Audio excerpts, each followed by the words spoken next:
They ignored the fact that you got chartered flights because of this girl. They ignored the fact that ratings were going through the roof because of this girl. Instead, they resented it because they said, yo, we were doing stuff long before Caitlin Clark got here, and y'all wasn't paying attention then. But now, the young white girl comes along, and y'all want to sit up there and shower all of this praise and all of this attention that was earned before she ever came along. The resentment is understandable, but it's not about Caitlin Clark, it's about what she represents. My point is, grow up. Just when it seemed like the WNBA had finally found its rhythm, ready to ride Caitlin Clark's meteoric rise straight into mainstream relevance and big-time revenue, they managed to completely sabotage it. And when I say sabotage, I mean an absolute faceplant. Caitlin Clark, the league's unstoppable ratings engine, the one player keeping the stands packed and the cameras rolling, is now sidelined for the remainder of the season. Find out what the rest of the WNBA is going to do in terms of popularity. Yep. You've been saying up and down that, you know, whether tacitly or directly, that, you know what, she's getting too much shine, even though we respect and what have you, we deserve our shine. Well, now's a perfect opportunity for you to prove that. If not, acknowledge her impact on the financial aspects that she brings to the table, adopt the mentality that a rising tide lifts all boats, and learn to have an elevated level of appreciation for what she has brought to the game and assist her in making the league even more profitable. The backlash was immediate. Fans are livid, sports talk shows are erupting, and Stephen A. Smith, he's practically bouncing off the walls in anger. He's calling out everyone, the WNBA bullies, Commissioner Kathy Engelbert, and of course, Angel Reese, who true to form seems to be milking a back injury like it's part of her personal brand. If you're Team Caitlin, drop a baby goat in the comments instead of a baby giraffe. Let's go. But you have to be cognizant that no matter how you step out of your house, you are now Angel Reese. And you will always be picked apart, unfortunately. She knows this social media. She is not dumb. She's quite a brilliant young lady. She's very smart, very accomplished. And on top of it all, she is in this age where she does know social media exists, and she has exploited it to her advantage.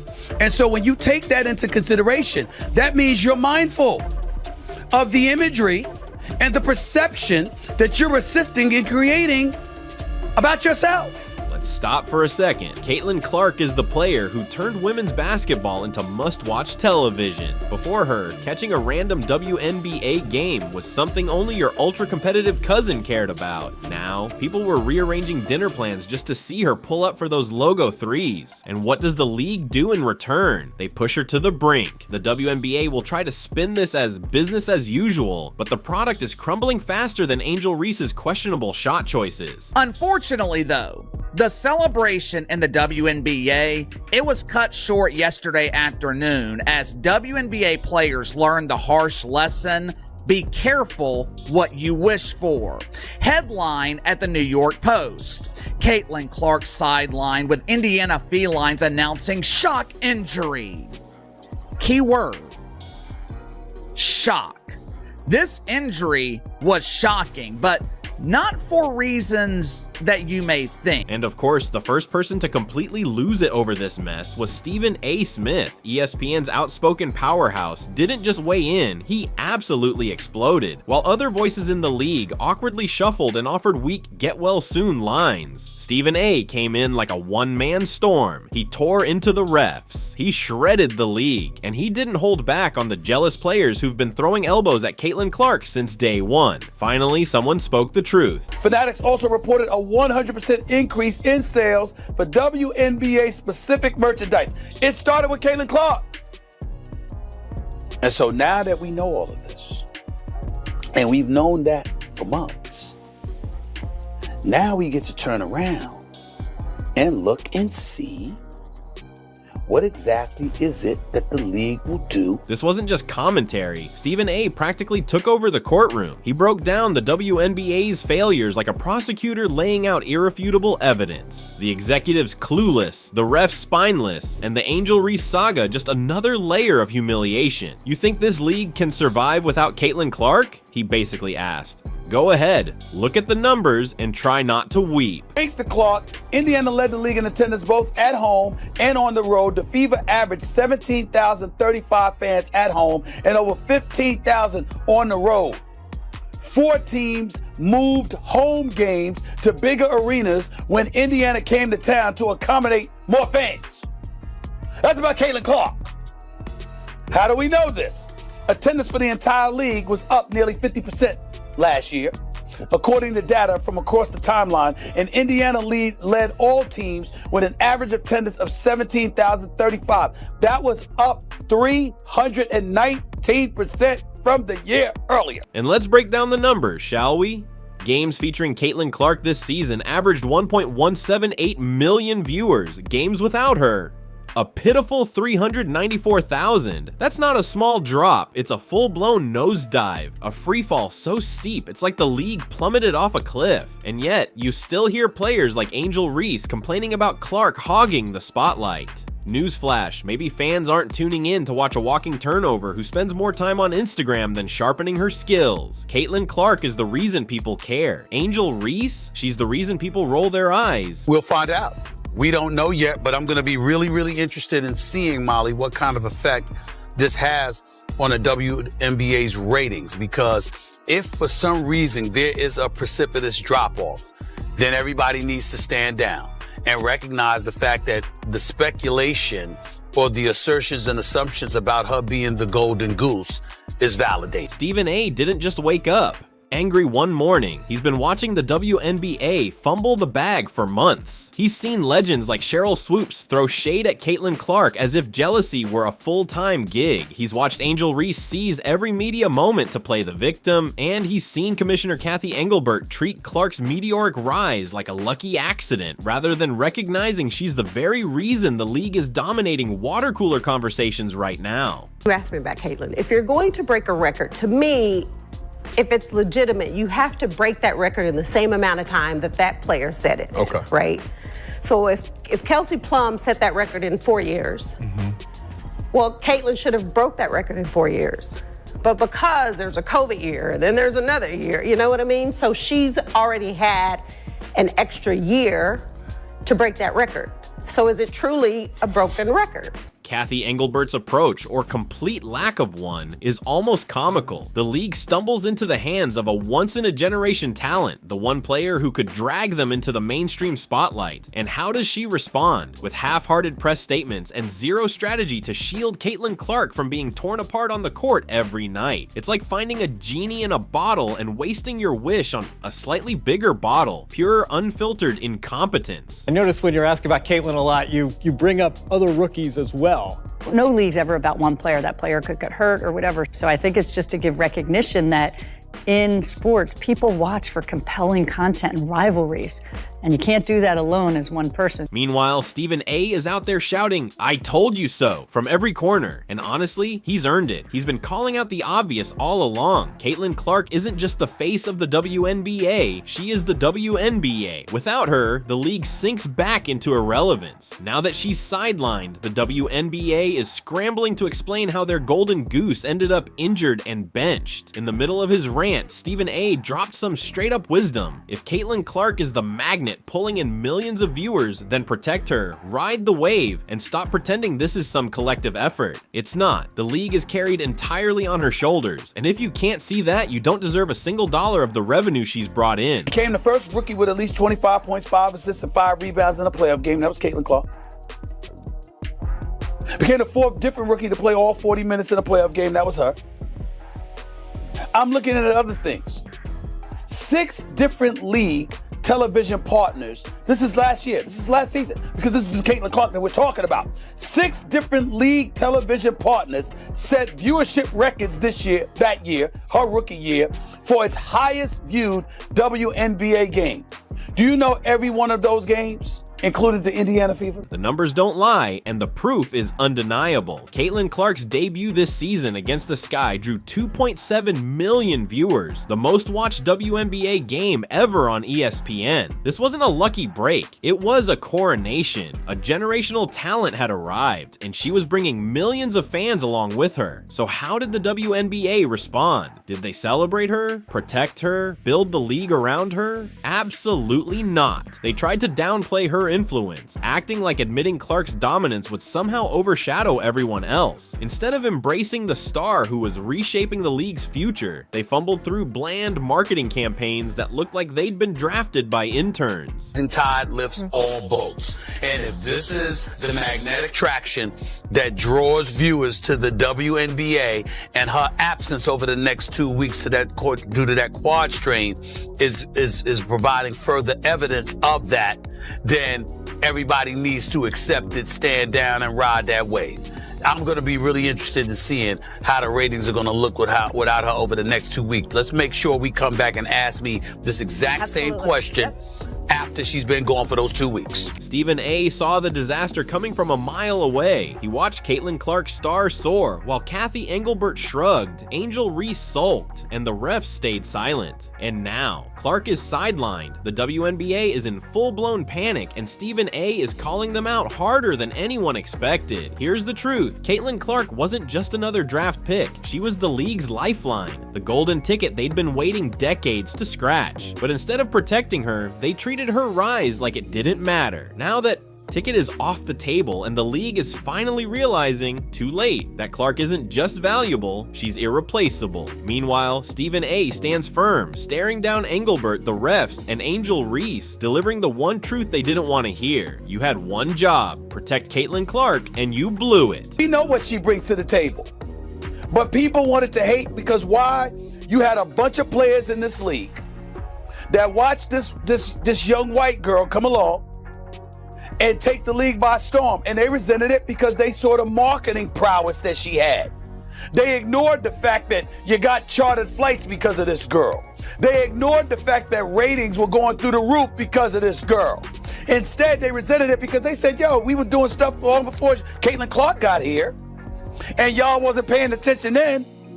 But now, the young white girl comes along and y'all want to sit up there and shower all of this praise and all of this attention that was earned before she ever came along. The resentment is understandable, but it's not about Caitlin Clark, it's about what she represents. My point is, grow up. Bottom line, the WNBA had a golden goose in Caitlin Clark, and they treated her like just another bird in the flock.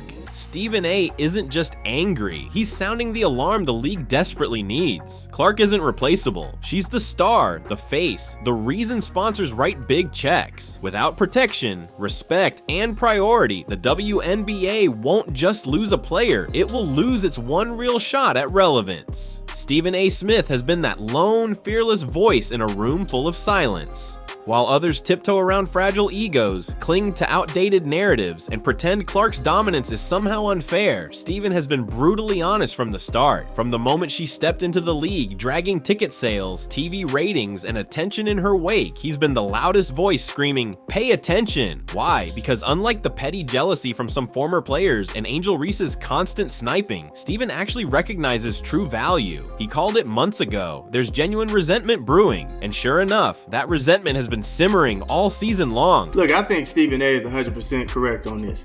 At the end of the day, you already see people actually saying, hey, I'm not watching for 2 weeks. I'm not tuning in for 2 weeks. And it's really bad news for the Mystics and the Sky, because both of those teams moved those games to big arenas. So it's like, now that she's not playing, what is that attendance going to look like? The viewership. Right? The viewership is going to plummet. I already know. Because majority of the people that's watching the Indiana Fever wants to see Caitlin Clark. And sad to say it, a lot of them only want to see Caitlin Clark. Now it's hit its harsh reality. Caitlin Clark isn't sitting out some forgettable Tuesday night game nobody watches. She's missing the marquee matchups, the ones ESPN hypes for weeks in advance. Several nationally televised doubleheaders have vanished from the schedule. These weren't just games, they were cash machines. And without Clark, the financial impact is immediate and brutal. This isn't just Indiana losing its star player. This is the WNBA losing the one true force holding everything together. Everybody was moving Caitlin Clark games to bigger facilities because everyone was selling tickets. There were ratings. It was a ratings bonanza. Now with Caitlin Clark not playing, what do?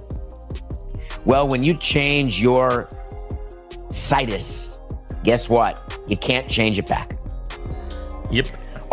The tickets are literally half the price, and there are entire sections of the stadium that have not sold any tickets. Caitlin Clark isn't just putting up points. She's the draw. She's why fans haul their kids to packed arenas. She's why casual viewers flip to ESPN2 instead of binge watching Netflix. She's why jerseys keep flying off the shelves. Take Her Out and the Fever are just another team clawing for relevance in a league that can't afford to fade into the background. And here's what has Stephen A seeing red. This was completely avoidable. Sure, injuries happen in sports, but when your most valuable player is slammed, hacked, shoved, and practically assaulted every night while the refs do nothing, that's not bad luck. That's negligence. Clark has taken more cheap shots than any player in recent memory, and the league let it slide. These weren't accidental fouls. They were WWE tryouts masquerading as defense. And the WNBA's response? A shrug. Pretend it's normal. Meanwhile, Stephen A is probably at home smashing his remote, yelling, "Protect her, damn it." And he's right. This isn't just disappointment. It's straight up malpractice. 2.2 million average viewers tuned in to watch Caitlin Clark and the Fever take on the Liberty. Peaking at 3.2 million viewers is crazy for the WNBA, even for the Fever. Became the 6th most watched WNBA regular season or playoff game. The proof is in the numbers. Even in a loss to the Liberty, Caitlin Clark pulled in 2.22 million viewers on CBS, the second highest WNBA rating ever for that network. That kind of audience for a regular season game? Nearly unheard of. That's what true star power looks like. Now, without her, those numbers are set to plummet. Picture the marketing executives trying to pitch ad space right now. We had 2 million viewers, but now our star is sidelined. Sponsors notice, networks notice. Everyone sees the crash coming, and Stephen A, who thrives on receipts, is ready, salivating to break down the impending ratings freefall on live TV. She came into the league last year with no break whatsoever between the college game and the pro game and did her thing. Ended up as an all-star, ended up being 4th in the league in MVP voting, was the clear winner for Rookie of the Year. No competition whatsoever in that regard when it was really all said and done. We know what she brings to the table.